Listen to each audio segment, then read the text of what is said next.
like it's your last chance. If you want more, then here I am. Starships were meant to fly. Hands up and touch the sky.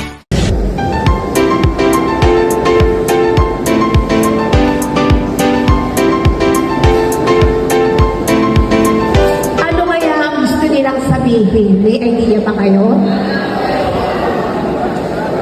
May gusto niyong malaman? Okay. At sinabi nila, number 1, kumusta? Number 2, magandang araw.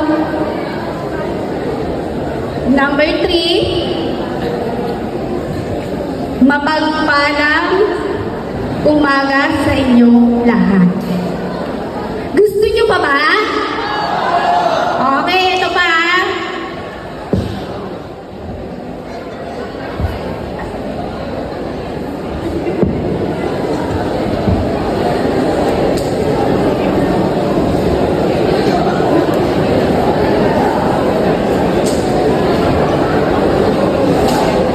Ayan. So, yung sinabi nila, number 4, salamat. 5, mahusay. Number 6, patawad, sorry. At number 7, I love you. Alam nyo na, I love you. So, iyan lamang ang ilan sa mga salitang senyas ng wikang pambansang mapagpalaya na ginagamit ng mga hearing impaired. Katahimikan, mga anak? Okay, may nalaman na kayo, di ba? So, ngayon, sabayan nyo kami ha, babasahin ko muna ang pagkain pang kaisipan na nais namin ibahagi sa inyo.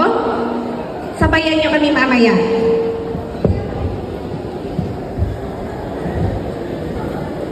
Panginoon ay nagbigay ng pangunawa. Ang mabisang paraan ay ang wika. Pasalita man o pasenyas,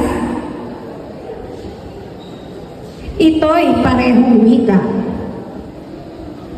Kaya't respeto at pagkilala sa anuman ang gamit nating wika.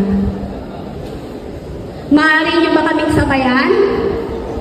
Okay. So, handa na ba kayo? Okay. 1, 2, 3, go!